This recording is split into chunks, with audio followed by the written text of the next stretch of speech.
నమస్తే, మీరు వింటున్నారు ప్రేమ అన్మోల్ హోతా హై వాణి. నేను మీ హోస్ట్ వాణి. గత ఎపిసోడ్లో అంకుల్, ఆంటీ నన్ను చిన్న కోడలిగా భావిస్తున్నారని రాసీల్ వెల్లడించింది. ఈరోజు మీరు రాసీల్ అల్లరి, షాపింగ్ ట్రిప్ మరియు స్వప్నిల్ను మార్చిన పరాగ్ భయంకరమైన గతానికి సంబంధించిన నిజాన్ని వింటారు. హృదయ మార్గం. రాసీల్ నవ్వుతూ ఈ పవిత్ర కార్యం తనదే అని చెప్పింది. ఆమె అల్లరిగా నా హృదయం వైపు చూపిస్తూ ఇలా అంది, నీ హృదయానికి నచ్చినట్లు విను, ఏదో ఒక మార్గం తప్పకుండా కనిపిస్తుంది. మార్కెట్ సూచనలు. వారం అంతా బిజీగా ఉన్న తర్వాత నేను రాసీల్తో కలిసి మార్కెట్కు వెళ్ళాను. నేను వద్దు అని వారించినా రాసీల్ నా కోసం ఖరీదైన లింజరీ మరియు నైట్ సూట్లతో సహా చాలా వస్తువులను కొనుగోలు చేసింది మరియు ఇలా సూచించింది, ఈ ప్రపంచంలో ఏమేమి తయారవుతున్నాయో వాటిని ఉపయోగించి మీరు కూడా తెలుసుకోవాలి. వేదనాభరితమైన అంగీకారం. లంచ్ సమయంలో రాసీల్ నా అభిప్రాయాన్ని అడిగింది. నా కళ్ళు చెమర్చాయి మరియు నేను నా బాధను చెప్పాను. స్వప్నిల్ చాలా మంచి అబ్బాయి. నా వల్ల అతను వేదన అనుభవిస్తున్నాడనే ఆలోచన నన్ను కలవరపెడుతోంది. భవిష్యత్తు గ్యారెంటీ. రాసీల్ నాకు భరోసా ఇచ్చింది. అది ఎలా సాధ్యమవుతుందో నేను చూస్తాను. ప్రస్తుతానికి స్వప్నిల్ మరియు నీ మధ్య ఐ లవ్ యూ చెప్పుకోవడం జరిగిందా లేదా అనేది నాకు చెప్పు.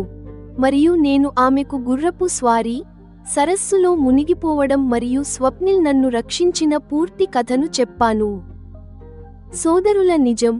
రాసీల్ ఇలా అంది, పరాగ్ మరియు స్వప్నిల్ ఇద్దరు సోదరులు ఒకేలా ఉంటారు. వారు ఎవరినీ మోసం చేయరు. తమ చెడును లేదా గతంలోని తప్పులను దాచడానికి ఎప్పుడూ ప్రయత్నించరు. పరాగ్ భయంకరమైన గతం. నా కుతూహలం చూసి కుటుంబాన్ని కుదిపేసిన పరాగ్ యొక్క అతిపెద్ద రహస్యాన్ని రాసీల్ బయటపెట్టింది.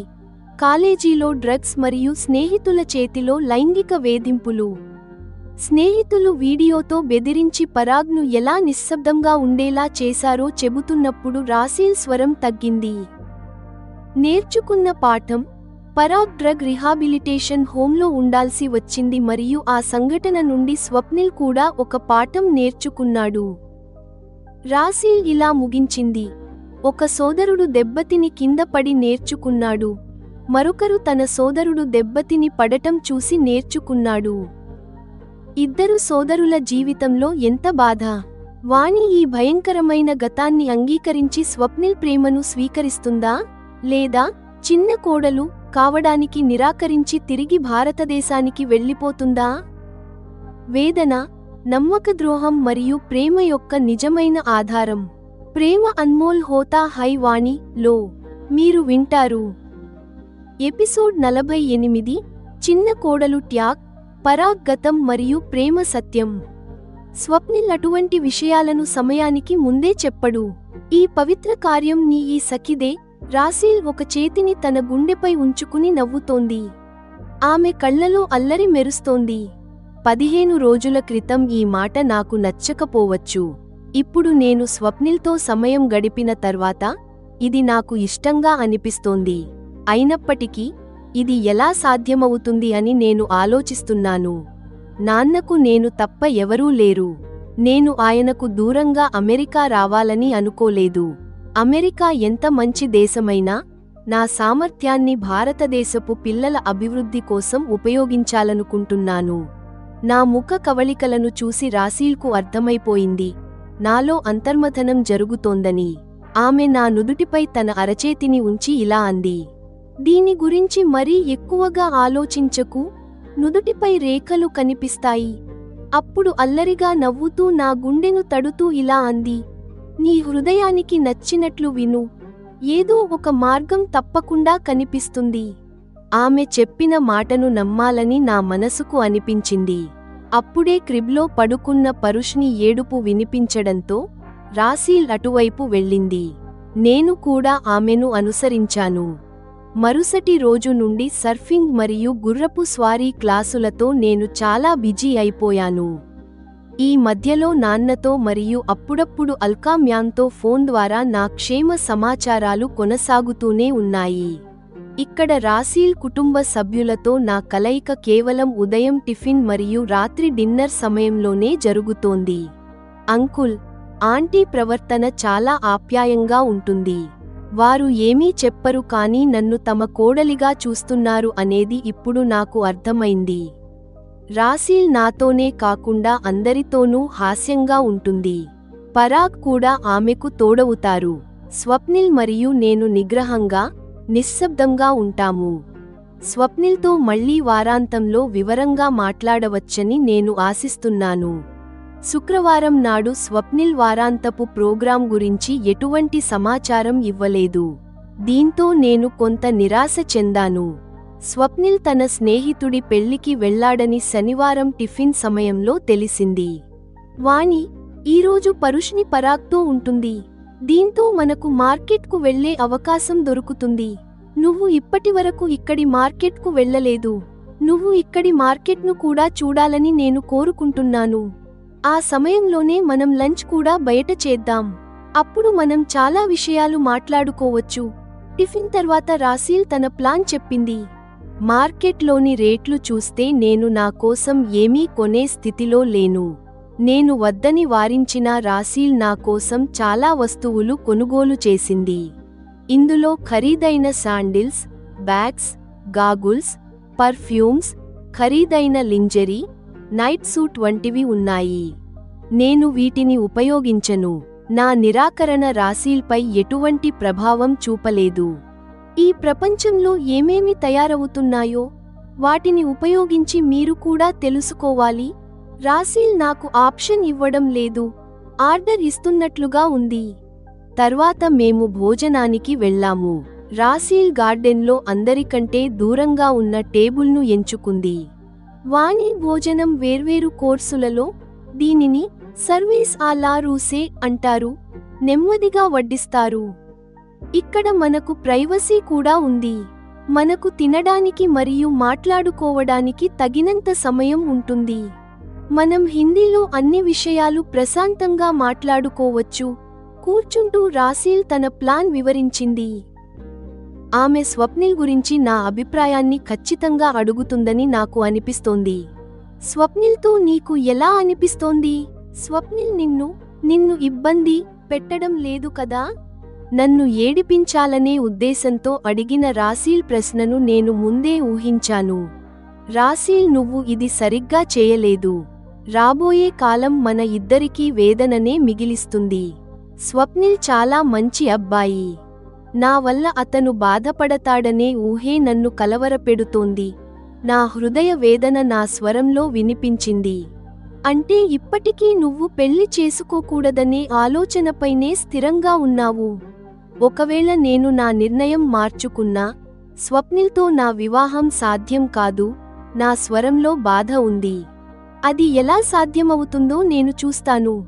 ప్రస్తుతానికి నువ్వు నాకు చెప్పు, స్వప్నిల్ మరియు నీ మధ్య ఐ లవ్ యూ చెప్పుకోవడం జరిగిందా లేదా? రాసీల్ భవిష్యత్తు గురించి కాకుండా వర్తమానం గురించి మాట్లాడాలని కోరుకుంటోంది.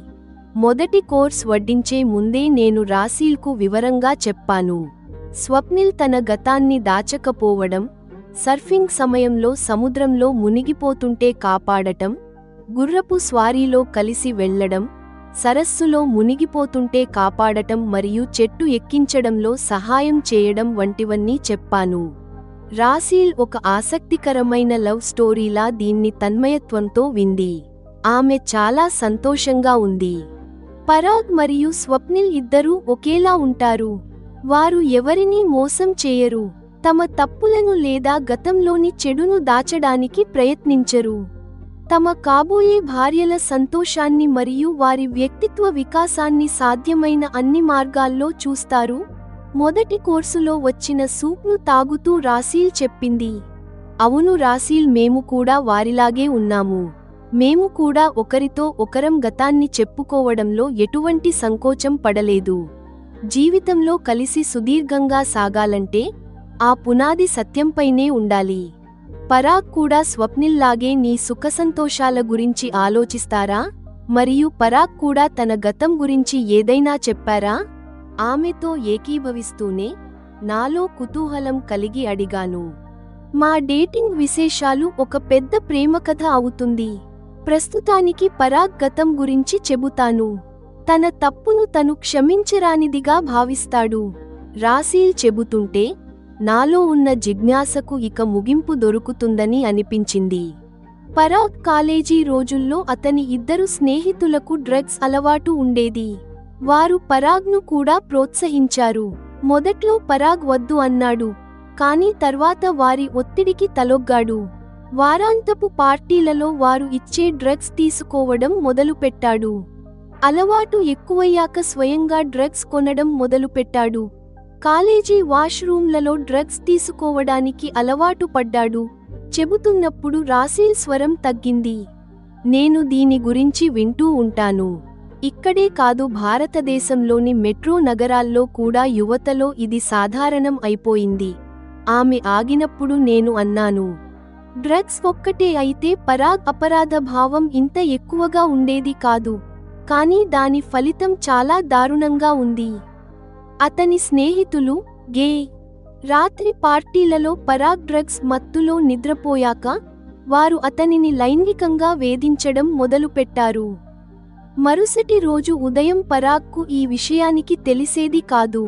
ఒక రాత్రి వారు అతనిని వేధిస్తున్నప్పుడు పరాగ్కు మెలకువ వచ్చింది.